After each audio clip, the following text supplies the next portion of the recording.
Hello and welcome to ERM Advantage, where we talk about best practices in enterprise risk management.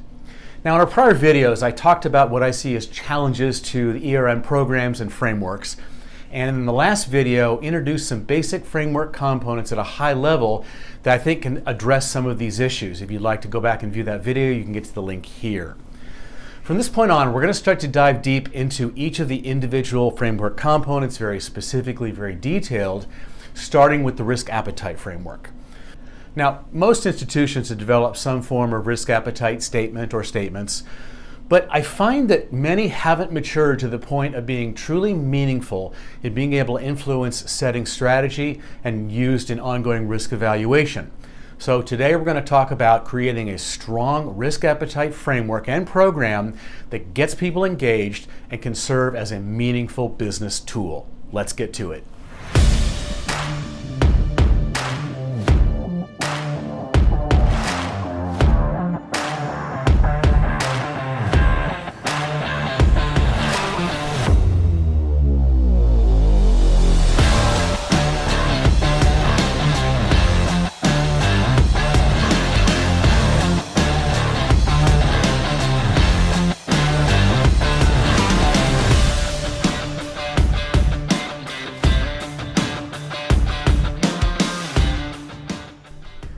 There's a light moment in the movie The Lord of the Rings: Return of the King, the third installment of the great J.R.R. Tolkien's epic trilogy, when a small band of warriors central to the story is contemplating a critical but seemingly impossible mission, facing their enemy head-on at their gates. Now, the dwarf Gimli, this guy, played by the great actor John Rhys Davies, who, fun fact, I also found out played this guy, Salah in the Raiders of the Lost Ark, is going to be traveling with these guys to do battle with these guys. Now, after discussing this for a few minutes, Gimli simply says, certainty of death, small chance of success, what are we waiting for? And off they go. Now, this was actually a fairly balanced assessment. The warriors knew the benefit, saving the world. They knew the cost, probably everything. They knew the risk, almost certain failure.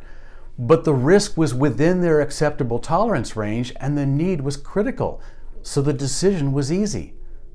So let's talk about the risk appetite framework. Now, conceptually, this is not a stretch. This is fairly intuitive, and it doesn't take much to be able to convince the board and senior management of the need to be able to create some parameters around defining risk-taking.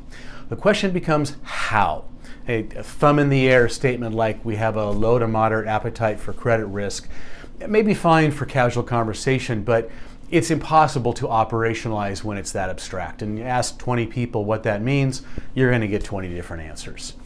So to make this real, quantified, and practical, we need a framework of some sort. This is important because this is one of our two key guardrails, along with strategy, that should govern everything that we do. Anything that's done outside of those is going to be a problem. The make or break factor here is whether or not we have three things. We have clarity, consensus, and communication. Statements that are really never fully developed, or that don't share a management consensus, or that are never communicated out, really are just a waste of time and resources.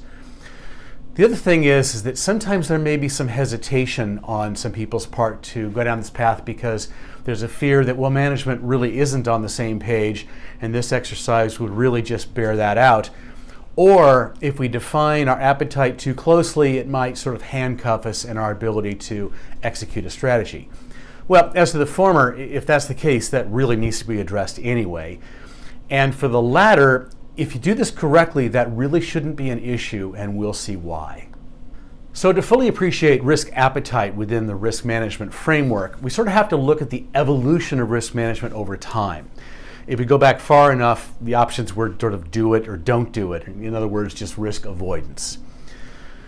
But to go from there, we have to go back to old London around mid-17th century to a little spot right about here. It was at this spot where Edward Lloyd ran Lloyd's coffee shop. Coffee was becoming quite fashionable at the time to get together and drink. And at this shop is where merchant marine men would gather together and talk about voyages coming and past and issues they dealt with. It was within this shop that the concept of participating in these voyages by individuals took shape. An agreement would be drawn up and anybody who was interested could sign their name onto it. In fact, it was here where the term underwriter actually was created, because they would literally just draw a line and you could put your name under that to participate in some of the risk of that voyage. If it went well, you got paid. If it didn't, thank you for playing. It was, in fact, this is where Lloyd's of London was actually started. Don't believe me, you can go look it up on their website. But this introduced the idea of risk transfer and effective risk management methods, but only to a certain point. From there, we had developed different sort of management methods to identify and mitigate risk. Now, this is good. The idea that we've identified risks and created certain risk treatments, internal controls, is a good thing. The problem is that we've always been stuck with mitigating to what? What's the level that would be right? And at times, unfortunately, if there's ambiguity on what we're trying to get it to, you end up with the checker of the checker of the checker. It feels risky, so I think we need another control. This is never efficient. So that's where we're trying to get to now at a mature state of risk alignment. The idea that we have a defined risk appetite and that we're trying to make sure that everything from our strategy to our operations is aligned with those appetite levels so that we are running efficiently. If an incremental control, the cost exceeds that of the possible risk, why do it? Because in the end, we might as well seek business efficiency while we're managing risk. Now, as I said, clearly establishing and articulating risk appetite is one of the most important management tools we have right now. See, risk management is about so much more than just mitigating the life-ending events. It's about dialing in both our strategy and our operations to find efficiencies and ensure that we're being appropriately compensated for the risks we take. But the process of coming up with agreed upon statements forces us to wrestle with issues of culture and tolerance and capacity. See, fun fact, it's been long held that risk tolerance within each person is controlled by two neurotransmitters, dopamine and serotonin. Now, more recent research would suggest that it's actually more influenced by the neurochemicals glutamate and gamma-aminobutyric acid, or GABA. Regardless, it's chemical that every person sees things differently. Now, wouldn't it be nice if we could just give everybody a pill when they join our organization and they would see things exactly the way we want them to? But that would be bad. It's actually these differences of view that give us our strength. We want these different opinions so that we can consider things collectively. But at some point, we have to come together and agree upon what are going to be our operating rules. Now, I've been playing it fast and loose with some terms that I think for the benefit of considering our framework, we should define what some of these terms mean. And you could use different terms in your own framework, but just so clarity going forward, this is how I use these terms. And the first is appetite. And so generally speaking, I sort of define this as general statements about the level of risk that is considered acceptable within a given risk category or type. These should serve as guiding principles to be used when developing strategic plans, operational processes, and business continuity plans. In other words, the appetite is a basic risk philosophy. It's somewhat subjective, but it gives us a general idea within different areas of what's the overall amount of risk that we really see ourselves taking. Then we dial it down using tolerance. And in this case, tolerances are the tangible risk limits designed to set specific boundaries in which the business must operate. These must be measurable, realistic, and capable of being monitored. And again, people may use these terms differently, and that's fine, but this is how we use them in this framework. Now, a third that is sometimes used is the idea of velocity, and that's a concept of if something were to go wrong, how quickly could it go wrong? But that's beyond the scope of what we're going to be talking about.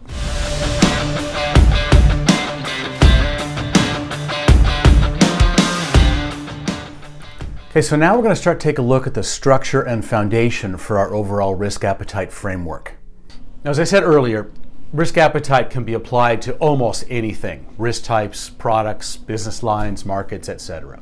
But for this discussion, we're going to focus on risk types because they are central to our framework. But the same concepts can be applied to almost anything. And again, as we talked about in the last video, that using our primary dimensions really won't work here because they're just too big. but using our primary risk types really does. It actually makes sense for using our risk types as part of our appetite discussion because they actually reflect the characteristics of risk much closer to appetite than the categories, which are really more about risk sources.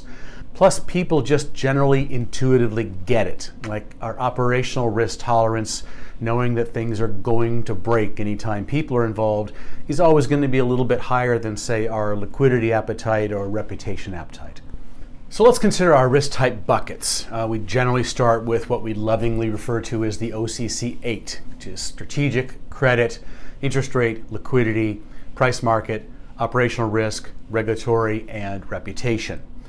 Now, this is a good place to start, but a couple of these categories are simply too big by themselves. I can't assign an appetite around strategic risk appetite. It's not meaningful because there's too many elements that comprise that. So for several of these, we're going to break them down into some subcategories. And again, you could do this any way you want, but this is just a structure that I found works very, very well. Starting with strategic. Strategic is a big category. There's a lot of things that make this up. What I found to be very helpful is breaking it into these subtypes. Number one is the business model, the basic sort of view of our business model and the business that we are in. The second is capital, and how aggressive are we willing to be with capital and our capital levels. The next is strategic initiatives, or really how much are we willing to risk on any given initiative or set of initiatives? Are we willing to bet the bank on one? The next is growth. How fast are we willing to grow? The next is earnings. How much are we willing to sacrifice current period earnings for some future period benefit? And the next two are kind of unusual, but they serve an important purpose, and one is governance. This is kind of an easy A category because no one's ever going to fool around and have bad governance. The second is social responsibility, same thing. This is kind of the early version of what sometimes referred to as ESG, environment, social, governance, etc. Again, these are not areas we're going to mess with, but what is important, even if we're saying we have a low appetite, is this does give me a forum to be able to describe things we are doing to make sure that those areas are managed well, and that's important. Then within credit, there's a couple of different areas we look at here. One is just the native credit considerations, and then sometimes there's a value in breaking out credit concentration, which is a slightly different animal. Now, concentration risk is one that can be dealt with a couple of ways. There are aspects within concentrations throughout. One is credit. Another is certainly within our investment portfolio and possible concentrations there, business lines. So you could address concentration a couple of ways, either within certain types of risk, or you could just have a category within strategic risk, which is just concentration risk. There's no right or wrong way to do that. Interest rate, liquidity, price market really are all fairly unique types, so we can leave those alone. But then we come to operational risk, and this is another one that it's too big by itself. This is a massive bucket of risks. We have to break this down into some more tangible, manageable subparts. So first is technology risk. The second is third-party risk. The third is information and cybersecurity, which is distinctly different than technology risk. The next could be human capital, and then other, which is kind of a catch-all where we capture things like process risk. And again, regulatory compliance and reputation are fine by themselves. So this gives us a good sort of basket of categories for it to think about. And if we define appetite across these, we end up with a pretty strong framework that we can apply to a lot of things. Now, I've seen some others that are used, such as like legal risk or financial reporting risk, but generally, I really find those are just twists on existing categories, and frankly, the appetite levels for those are always going to be low. We really want to focus on categories where there's a legitimate opportunity to adjust acceptance levels up or down depending on our desired business outcomes. This is why reputation risk is such a silly primary category. It's always going to be low, and so it should be dropped as a primary. But the rest of these do legitimately represent areas where we could dial them up or down as circumstances or objectives change.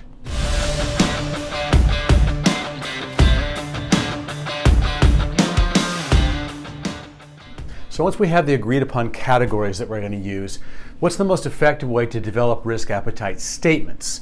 Now, what we don't want to do is ask the open-ended question like, what is your credit risk appetite or liquidity risk appetite? The answers will always be subjective, that sound reasonable but are rarely accurate. Plus, that question is framed in the language of risk, not the native language of business. So, how do we put this in the language of the business? Now, one way is we could just provide some rough quantification for different risk levels. So if we took a basic 5-point scale, we could say that very low means little to no losses, no regulatory or reputation impact, and little to no operational impact. Low means limited periodic losses, little regulatory interest, small operational impact.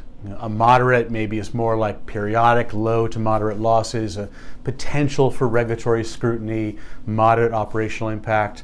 High might be recurring losses, potential for regulatory violations and operationally disruptive, and very high might be material periodic losses, likelihood of regulatory issues, and significant operational disruption. And again, those would have to be dialed in specifically to your environment. But this could give us a place to start. This would at least allow senior management the ability to sort of mentally bucketize their risk tolerance. However, it's important to remember a couple of things. Unless you have a very mature risk assessment framework, people may not realize the true potential exposure currently assumed. As a rule, people don't like to think about things going wrong, and so they consistently underestimate the potential for negative events.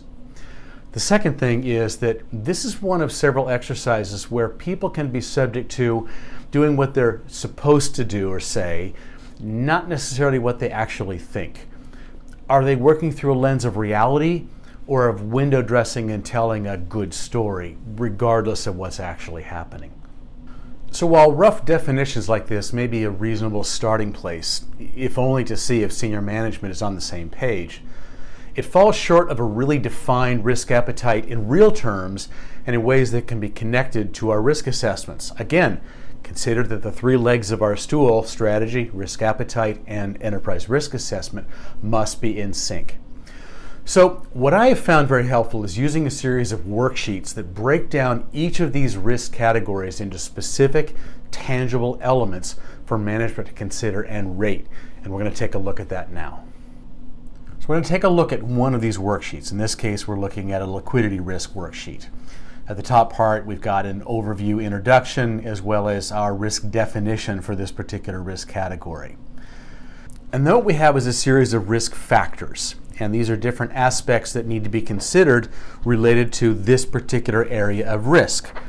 Within these factors, there are 2 types of factors. One, labeled IR, is an inherent risk. In other words, something that by us taking action leads to the creation of risk, such as we enter into a new product.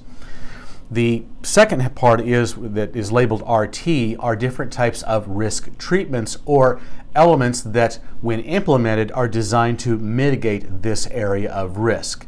These are 2 different types of risk areas that we'll talk about in much greater detail when we talk about metrics. So going across here, we've got the risk factor, and then we've got what's called a target and estimated actual column. And this has a black diamond, which is used to indicate a estimate of what is our target for risk level. Now this is, you can see, is using a pretty standard 5-point scale: very low, low, moderate, high, very high. Again, those could be any type of scale you use. So again, the black diamond is just an approximation of where we would like it to be on our scale. And then the open diamond is just an estimation of where we think it is today. And this doesn't have to be precise.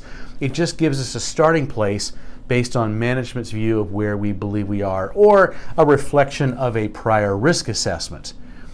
For reference, we've got 2 columns, one providing just a general description of what would categorize a very low risk appetite, all the way to what might describe a very high risk appetite. So for instance, when we talk about rate sensitivity and liquidity volatility of our large deposit client base, a low appetite would be targeting deposit customers who are less sensitive, low volatility. Similarly, a very high appetite would be focusing on deposit customers where there's a high rate sensitivity, high volatility of balances. This is kind of a meaningful one in context of recent events. And then as we think about these, there's just a spot for notes where we might want to add some clarifying comments around our particular circumstance. A similar one for origination might be our loan origination pace. Actually, the faster we are originating new volume, the more that could put pressure on our liquid balances, as well as our just general bank reputation and perceived strength, which can also have an impact on our risk level related to our deposit relationships. Then we get down to some of the risk treatment areas, we start to think about what are the various governing elements that we use to manage this area of risk. So for instance, our liquidity position. How aggressively do we manage liquidity levels? Again, with a very low appetite being ample liquidity levels on hand, as well as a variety of contingent methods available, as opposed to a very high appetite where we try and deploy every dollar possible, maintaining liquidity levels that are much closer to the minimum requirements. So similarly, we can kind of go throughout here and rate these based on what is our perceived expected level of where would we like it to be and where we think we are. Now, there's a couple of cases here where you can see that where management thinks that we are is clearly is different than where we would like it to be, and those are noted by the red diamonds. That's fine. There obviously could be instances where the level we think it's at is not where it should be. That just means we need to note it and we need to have a conversation around what are we going to do about it. So for this particular risk area, some of the key areas that we think about how we mitigate this risk is how we look at our liquidity position, cash on hand, how we think about our portfolio composition and liquidity of the instruments within it, our ability to monitor our liquidity levels, our liquidity management and how quickly we can manage and adjust if we need to, our availability of various contingent funding sources, how clearly we have defined various limits and thresholds, our forecasting and analytic tools, and whether we've got sufficient staffing to be able to manage liquidity, and our ability to effectively execute on our investment transactions. And again, this is just a starting place. You could add other categories as you see fit. But the point being is that we're taking and we're using these in very business language terms, thinking about appetite within these very tangible areas, and then allowing people to weigh in on their perception of both target levels and what they perceive as our current levels. And again, the reason that both of these are so important within the context of risk appetite is that risk appetite is ultimately focused on residual risk, which is a function of both inherent risk or actions that we take which creates risk, as well as the degree to which we are willing to invest in various mitigants to reduce that risk. Therefore, this becomes applicable not just to risk appetite, but ultimately to risk assessments as well. So before moving on, it's worth revisiting the three-legged stool we introduced earlier, the combination of our strategy and our risk appetite framework, which creates our guardrails, combined with our enterprise risk assessment. And again, all three of which need to be in sync. Now, none of this is rocket science we're doing here, but it's important to see how this supports the idea of tying into these three areas. This discussion connects us to strategy by forcing a conversation about our objectives in the context of risk appetite, and this will apply across many of the risk types. It supports the idea of risk management in two ways. Number one, it easily leads to monitoring metrics for most of these. We'll talk about that in a minute. And it creates direct links into our enterprise risk assessment because it can tie to a lot of these intentions. In fact, for those factors that we think we're already out of sync between where we are versus our intention, that's already a form of risk assessment right there. And finally, it's using native business language to help us derive risk values. So instead of starting with the arbitrary, what is our liquidity risk appetite, for which everyone will feel obligated to say low, instead, we introduce some loosely quantifiable factors, if only to confirm that management is on the same page. Now, yes, there's still some subjectivity here, but at least it's in the context of real-world business decisions that put a stake in the sand on our business intentions. Now let's take a look at some other categories just to give us a sense. So for instance, here's the worksheet for strategic risk. As you can see, this has sections around the areas we talked about, the little subcategories, some around the business model, some around the uses of capital, some around strategic initiatives and growth. And again, considering each of these factors within strategic risk, ultimately, once we've looked at all those different sub-areas, really does paint a very, very clear image of what our overall strategic risk appetite is. Similarly, here's one for interest rate risk. It looks similar to liquidity. It's got some of the basic components about areas where we could create risk for ourselves and how we use different risk methods to mitigate the risk. Similar for operational risk, there's a worksheet for each of the different areas around technology, third party, information security, human capital, etc. Now, one question that comes up is weightings. Now, normally I'm not a fan of weightings, but in this case, it actually can make sense. I mean, obviously not every one of these factors is equivalent to the others. So this is a case where actually weighting the different factors actually can make sense. Now, what we typically do is I would ask the management team to do these preferably independently. Now, this could be done as a group exercise, but I actually find it doesn't work very well. You tend to have much more muted input because people will basically just defer to the loudest voice. What actually works pretty effectively is to have one or two members of the risk management team just meet with the different members of management and go through this together. This not only gives the opportunity to be able to talk through some of these factors and sometimes think them through, but frankly, sometimes there are some sort of can't be said out loud elements where they might want to discuss some aspects, but I don't want it written down, and that's fine. Once you've got input from all your senior management team, then you would aggregate these together into one collective and then get together and discuss them together. Now, when presenting the final together, you could do a couple of things. At minimum, you certainly want to show what is the average of the responses relative to a target and view of current state. A couple of different ways you could present this information. As you're seeing here, we could certainly show what is the average as well as the standard deviation of the responses. And those could be meaningful because if there's a big difference in the responses, that standard deviation is high, you'd want to ask the question, why is there such a divide in the responses? Another way could be certainly to do a dot plot like this, showing the different answers. That can be meaningful, but you have to be careful as well, because what you don't want to do is you don't want to have any outliers being called out. Why is there such a difference here? So if there's a culture of sort of calling people out, that's usually not a good way to go. But if it's a very open environment and people don't mind that, then it can be meaningful to see where all the different answers lie. The bottom line is that once you aggregate this information together, you really want to have a conversation around, look, are we in agreement, or are there some of these where we're just not on the same page, and why? Because ultimately we do want to come together on kind of what our story is and address any area where there's inconsistency. Now, a couple of points on this process and these worksheets. Reiterate when working with management that it's important to understand that this is one of the framework elements that the ink never dries. We're not casting this in stone. We could come back and revisit this again next week, next month, next year. But we need to have a starting place, but it is subject to adjusting based on our change in our business objectives.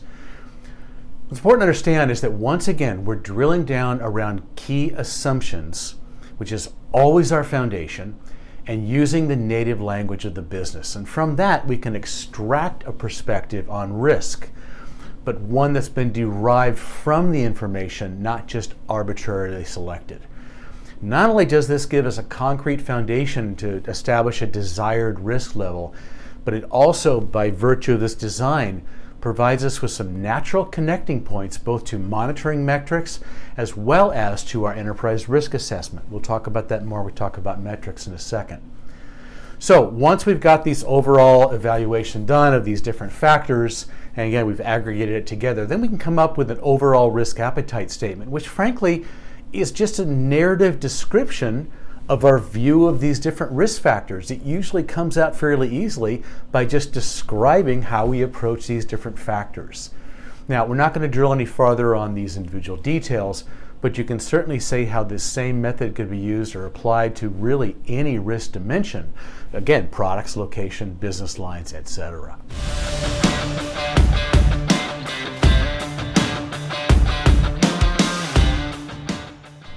Now, as a side note, at some point I may bundle all these different templates that you're going to be seeing through these videos, into a bundle together that could be available for purchase.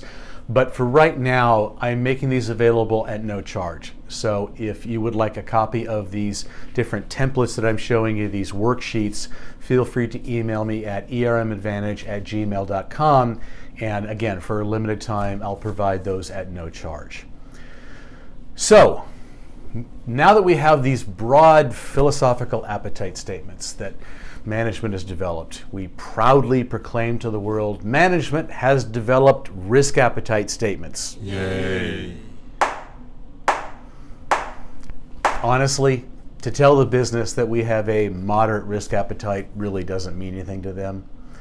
So how do we operationalize this into the business? How do we make it all mean something?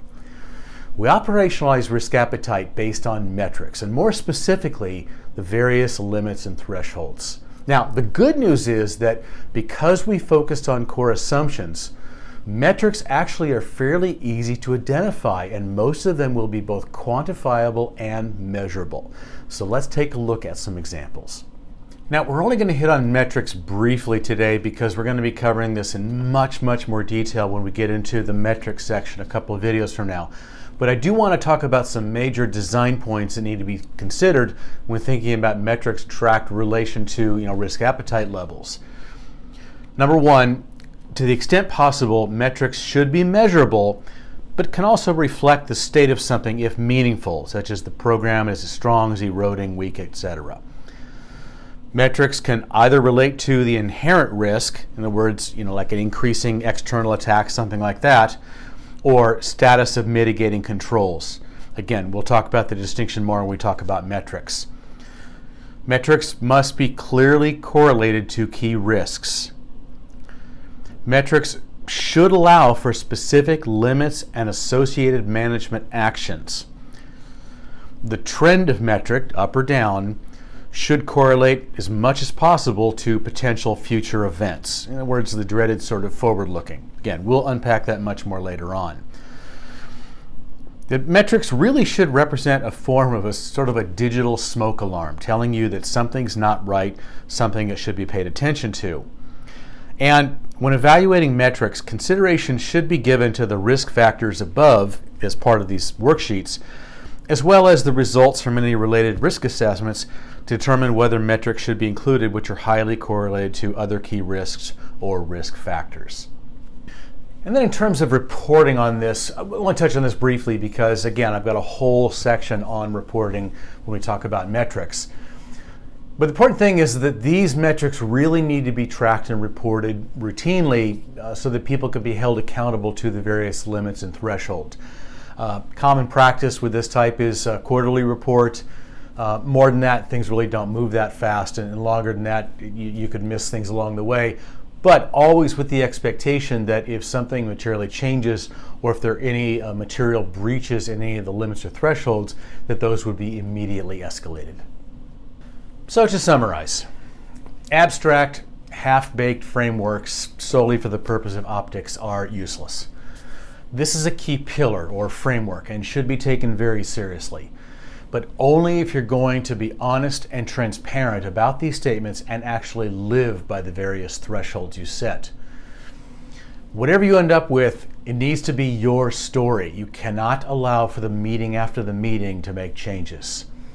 And any inconsistencies between this and risk assessments or simply reality will bite you eventually. So get ahead of that and resolve those differences. Remember, these are living, breathing, governing documents, not pretty artifacts. But don't be afraid to change your mind. The ink never dries.